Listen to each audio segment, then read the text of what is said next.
not including Suitable Flesh, what's everyone's favorite body swap movie? Judah, you want to start first? Since you're the most attractive, obviously. I'm just going to be red this entire interview.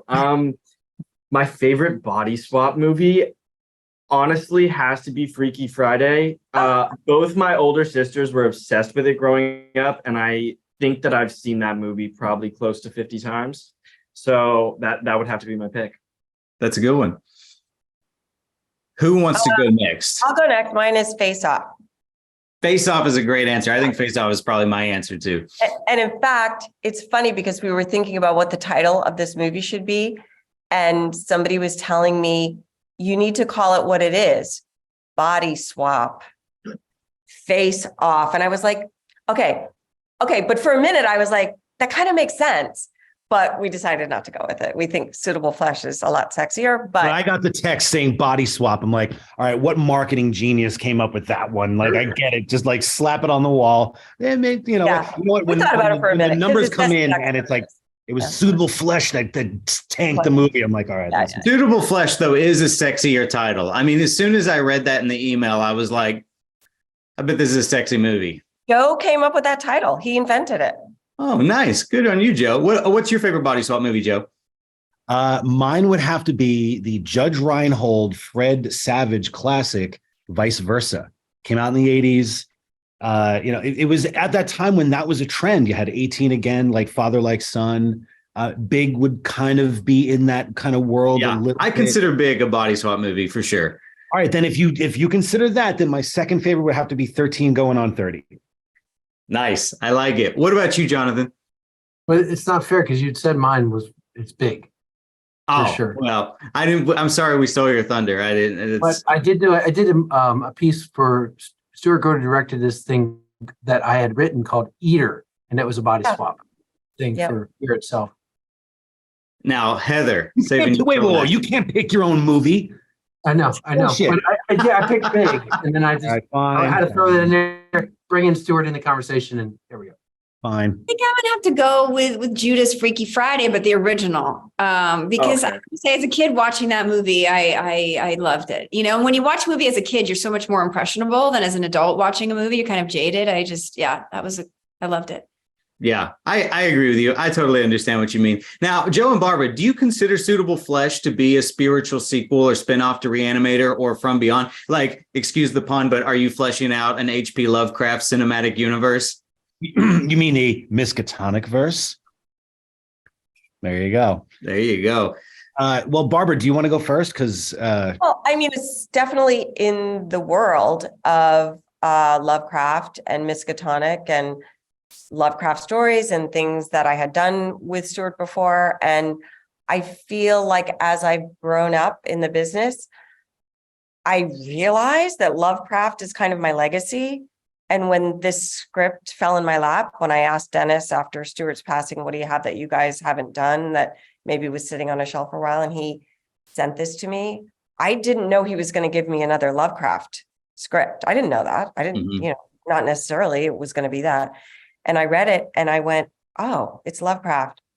Okay, Stuart's gone. I have to make this now because it's part of my legacy as well. And I love the script so much.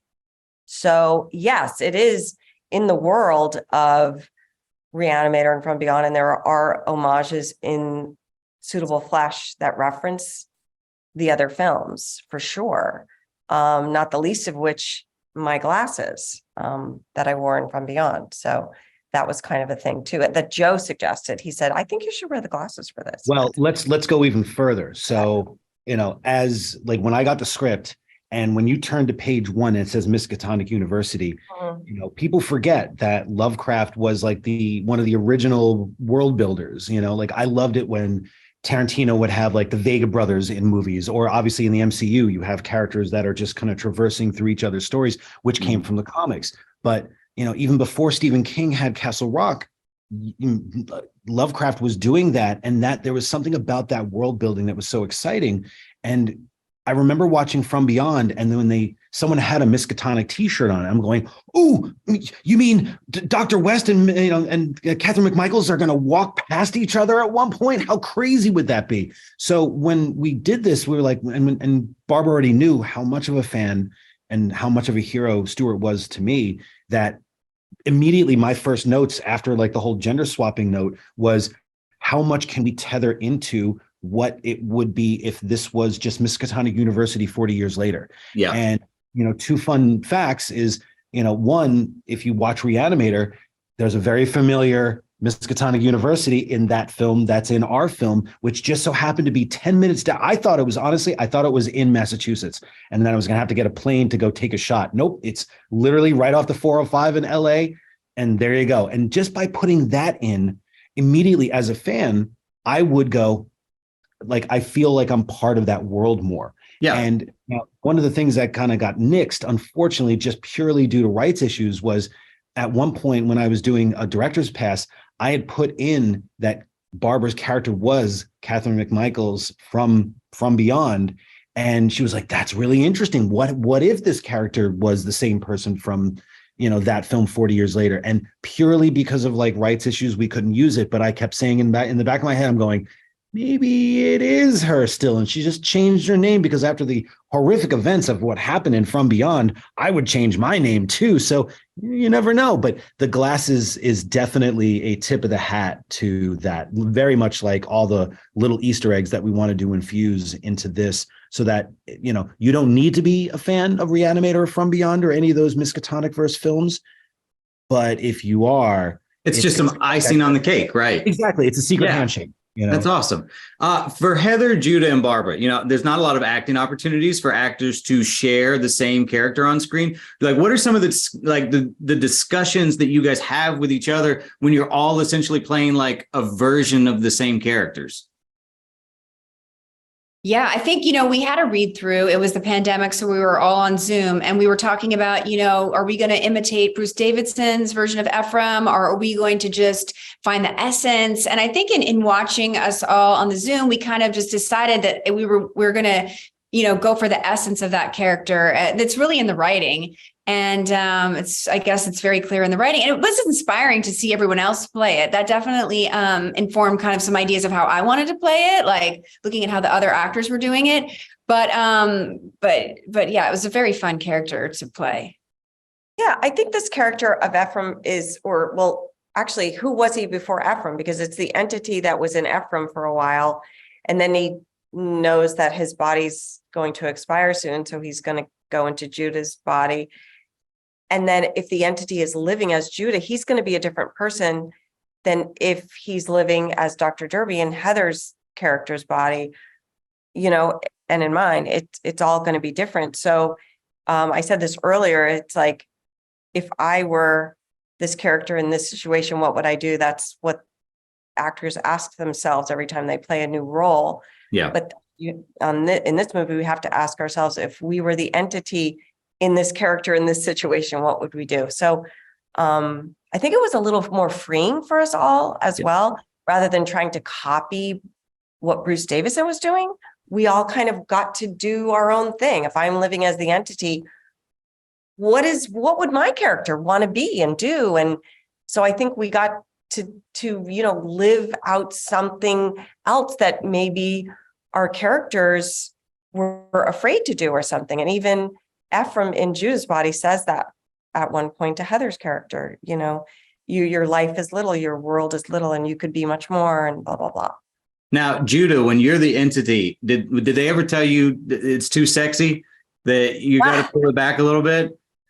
No, it was really nobody sexy. ever told me that. I agree. It was really sexy. You're right. There were many times that I had to say, Judah, you're too sexy. You got to pull back. Be more like Jonathan. He's not sexy at all. As Jonathan walks past the frame. Yeah, no, Jonathan with his washboard abs. Hey, it's gross. No, Jonathan, that's how I played it. I just pictured I had Jonathan's body, and that informed everything. Then it was just easy, That's how I got prepared for this interview, actually. I just spent 5 minutes meditating on the fact that I had Jonathan's body, and then I had all the confidence to get through this. Speaking of Jonathan, without getting too deep into spoilers, were you surprised with where Edward ends up in all this? Yeah, you know, I get to experience that entity, and I was attracted to that entity. My character was, and wanted more of that entity to enter his body and be part of his life. So I get to explore it in that way. That I get to see what, you know, through Heather's performance, and this character that she brought forward, this entity that was overwhelming. And then I felt it. I remember we were talking about the end with Barbara, like, how far are we going to go with this? Like, he's attracted to this entity already because he experienced it. Is he going to come alive and he's going to get turned on without knowing in the very end? So there's a lot of elements of that we were playing out throughout. So I get to play with the entity as on the outside. I didn't get to play it on the inside. Yeah, I like I said, I don't want to go too super deep into spoilers, but it's hard to talk about without spoilers. But I feel like Edward was somebody who was a lot darker than the rest of the characters without the entity. You know what I mean? Anyway, okay, I could get in on this. I do want to ask you a question, Heather, and it doesn't have anything to do with this movie. And I apologize, but I am the biggest Austin Powers fan of all time. I have to tell you, Felicity Shagwell will forever and always be my favorite Austin Powers girl. And I heard that there was a deleted scene in Austin Powers Goldmember that explained what happened to Felicity. And I was just curious if that was true and if you could tell me what was supposed to happen to her. Yes, there was a scene, and I was at a party and we're having a great time. I mean, it was basically like she's doing great, you know, and they just see each other. And to be honest, I'm like trying to remember what it was, but basically like she's fabulous and she's at this party and they say hi. And but no, I'm glad that you loved that movie, and thank you so much for saying that. Of course. Well, since the scene got deleted, would you return for a fourth Austin Powers movie if Mike had an idea for you? Of course. I mean, I love Mike Myers, Jay Roach. It was such a special experience getting to be part of that. Yeah, I loved it. Yeah, that's amazing. I love that. Jonathan, just because I don't know when I'm going to get a chance to ask you this again, but what's your Pavlovian response these days when you hear that thing you do? I quit. That's my response. I thought he was going to put the glasses on. Damn it. That was a perfect opportunity. Yeah, no, I completely, like, that's one of those songs from the 90s that, like, no matter, I can go years without hearing it, and as soon as it gets in my brain, I just know the whole song. It's crazy how it works. I love that song. Joe, one last question for you. You know, obviously you were very inspired by Stuart Gordon for the movie, and the film is dedicated to him. What's the most valuable lesson that you learned from Stuart's work that you feel like you incorporated into this film? You know, it was a benefit to having not just Barbara, who had worked with Stuart before, but also to have the guidance of Brian Usna and also Dennis. You know, all three of them were like the trifecta, you know, of Stuart's legacy. And even not just that, but we also had certain actors who were in the film, I don't want to give it away, who were also have worked with Stuart before. So I had all these people that, if you kind of combined all of their, you know, lamentations and all of their recollections of Stuart, clearly everyone loved working with him because he was, you know, a true collaborator and a true actor's director too, especially since he came from theater. But the one thing that I could say that I learned from Stuart, and I would even say this goes all the way back to renting Reanimator for the first time, and that is life is a tonal roller coaster. Today could be a gory splatter horror movie. Tomorrow could be a beautiful romantic comedy. Then the day after that, Friday, could be a crime thriller. You know, like, that's how life is. And not every story has to adhere to, you know, is this tone consistent with this in this story, which is a note that I've gotten my entire life.